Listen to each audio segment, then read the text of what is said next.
Hello everyone and welcome back to my channel. It's me again, Chelsea, and today I'm bringing you my Halloween October spooky-ish TBR.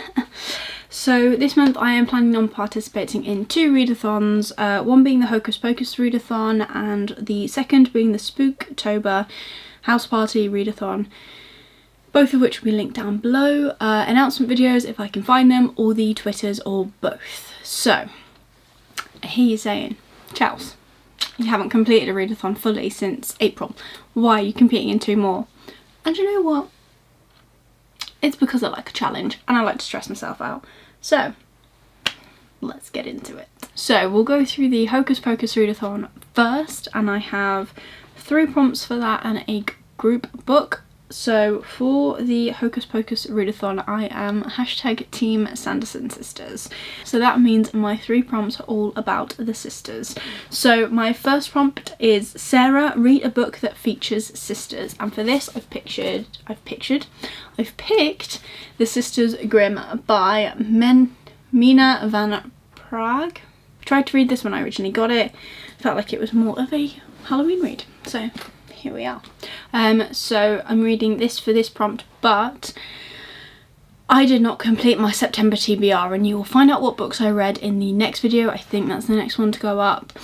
So I have a punishment, and my punishment is the lowest rated book on my Goodreads, because I couldn't think of anything ranty that I'd had. I couldn't think of another bad prompt, so this was the prompt I went with. This is my lowest book rated on Goodreads. I think it's like 3.8, maybe lower.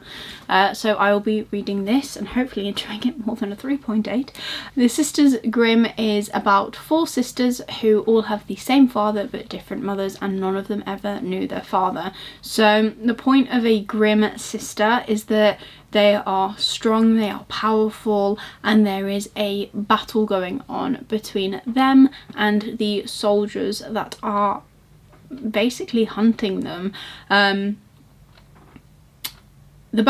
I obviously know so much about this book that I'm going to have help from the back of the book. So it is the story of 4 sisters Grimm, daughters born to different mothers on the same day, each born out of a bright white wishing and black edged desire. In 33 days the sisters will meet their father in a place they go to when they dream. Only then will they discover who they truly are and what they can truly do. Then they will fight to save their lives and the lives of the ones they love. Sounds great, huh? I do know that the place that they go to is called Everywhere. She says she knows something, but she really doesn't. Everywhere. The place they go is called Everywhere, which is like in their dreams, obviously, as the back of the book stated. And that is where they can discover like their powers and train and stuff. That is the point, but often you don't remember when you wake up, and the 4 girls that we are following in this story do not remember anything about Everywhere. Sounds great. My second prompt is Winifred, which is read a book about powerful witches, and I thought this was quite apt. I am reading Hocus Pocus. This is the book that is written the same as the film, but it also contains a sequel that is new and well, not new, the all-new sequel. So I'm guessing we all know what Hocus Pocus is. The story of a young boy and his young sister who moved to California from somewhere else around Halloween to a place called Salem, and there is the folklore story of the Sanderson sisters, and they will come back when you light the black flame candle. What does he do? Light the black flame candle. And then that's how they fight them. And then I think the sequel is about Max's, who is the lad, his daughter, and she faces the Sanderson sisters. So that's pretty cool. The third prompt for the Hocus Pocus readathon is Mary, which is read a book about an evil character, and for this I've chosen The Ghost Tree by Christina Henry. This is her newest book that released in September. I really don't know an awful lot about this, if I'm honest. It's meant to be more of a horror, so I like to go into these not knowing an awful lot. Not that I read a lot of horror, but you know, the thought is there. So the back of this says, Lauren and Miranda have been best friends forever. Every day one would say, meet me by the old ghost tree, and they would go and have adventures. But now Miranda only likes boys, and Lauren's father was found in the woods with his heart torn out, and no one was ever caught. A year later, the bodies of 2 girls are discovered. Lauren has a vision of a monster dragging human remains through the woods, and she knows she can't keep doing nothing. Not like the rest of her town. The foundation of her seemingly normal home is rotten to the centre, and if nobody else stands for the missing, she will. That sounds amazing. I do have to say, though, that I didn't actually know much going into this book anyways before picking it up. I just saw Christina Henry and I bought it because she is one of my auto-buy authors. Now, there is a group read for this readathon, and for my team, the book is Mooncakes by Suzanne Walker.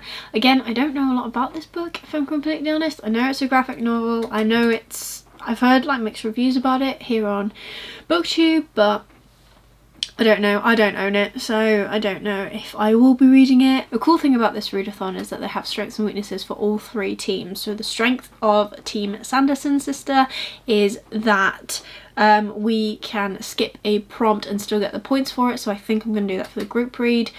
And then our weakness is that we can't do a 24-hour. There are like really cool little blurby bits as to why you can and can't do these things, but I don't have them written down in front of me, so I will leave a link down below to the Twitter, and all the graphics are on there and they're pretty cool. Now, for the second readathon that I'm taking part in, that is the Spooktober readathon, and it is basically a house party theme, so you get to choose a costume, refreshment, a song on the dance floor, and a festivity, and I've picked mine out.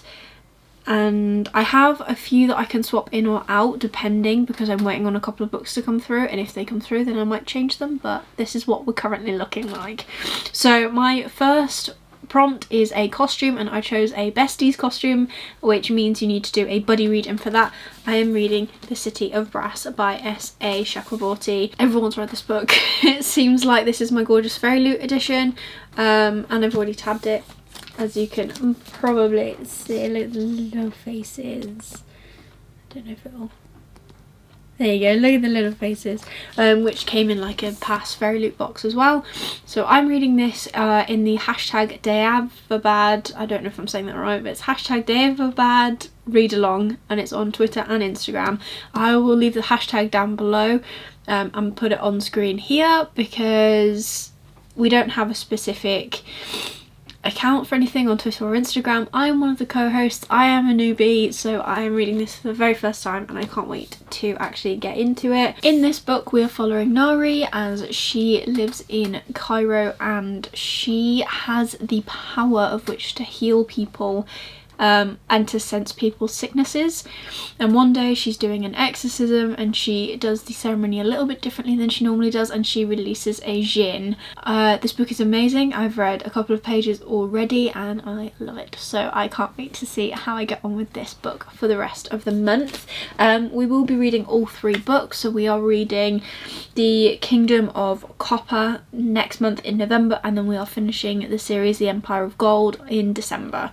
And obviously the hashtag stays the same. The next prompt is for Refreshments, and I chose the prompt Eyeball Soup, which is a cover you can't stop eyeballing. So currently I have got Truly Devious on here by Maureen Johnson, but if it comes in time I might swap this out for Addie LaRue, or The Invisible Life of Addie LaRue by V.E. Schwab, because that cover is gorgeous. I've got the Forbidden Planet edition coming. It's already in the post. I'm hoping it comes next week. Oh, I can't wait. I might have Addie LaRue added to this reading list as well, but for now we have got Truly Devious, and Truly Devious is a YA thriller apparently, which is about a crime. And years ago the founder of this special school, which is designed to have puzzles and mazes and all sorts, his wife and his daughter get kidnapped, and the only evidence that is left is a poem of really gruesome ways to murder someone, and it is signed Truly Devious. Stevie Bell then starts this school, and that is the main character that we're following in here, I think, and she is determined to solve this cold case. Hopefully it's really good. Hopefully it's not too creepy, but we shall see. I'm really excited to get into that. The third prompt for this readathon is Dance Floor, and I chose the prompt I Put a Spell on You because I'm also doing the Hocus Pocus readathon, and that is a book with magic. So I have chosen Howl's Moving Castle by Diana Wynne Jones? I don't know. This has been on my shelf for a couple of months now. It was one of my lockdown purchases. I've heard a lot about it. My other half really likes anime and stuff, so he has told me about it. I know there is a film. I know it's a bit different though. I don't really know, again, theme. I don't really know a lot about this book, if I'm honest. The back of it says, "How about making a bargain with me," said the demon. "I'll break your spell if you agree to break this contract I'm under. In the land of Ingary, where 7-league boots and cloaks of invisibility really exist, Sophie Hatter attracts the unwelcome attention of the Witch of the Waste, who puts a curse on her. Determined to make the best of things, Sophie travels to one place where she might get help, the moving castle which hovers on the nearby hills. But the castle belongs to the dreaded wizard Howl, whose appetite they say is satisfied only by the heart of young girls." I don't really know how much magic there is in this, but a curse, that's magic, so it counts. I might have a couple of others that I might swap in or out for that one. I don't know. I'm hoping to read that one though, because it has been on my list for a very long time. And the final prompt is festivities, and it is, the one that I picked was Bob for Apples, and that is sink your teeth into a tome. I did Google how many pages were in a tome, and apparently it's a book over 1,000 pages, which I don't have. So I have picked, again, I've got one on standby for this, just in case. I've picked The Dragon Republic by R.F. Kuang, which is the second book in the Poppy War series, and I'm really excited to get into this. Excited, dubious, all those fun things. The last one was really hard hitting. This is the second book in the Poppy War series. The third one, Burning Gods, is coming out next month, I think. So I want to read this in preparation. Now, I can't really give a lot away about what this one is because that spoils some of the stuff for the last book. So in the first book we follow Rin, who gets into a very prestigious military school, and in doing so she meets the law master who teaches one of the subjects, and she learns more about magic. And obviously as this book goes on we go through war and what comes with that. There's racism in this book because she is darker skinned than everyone else that has got into this school.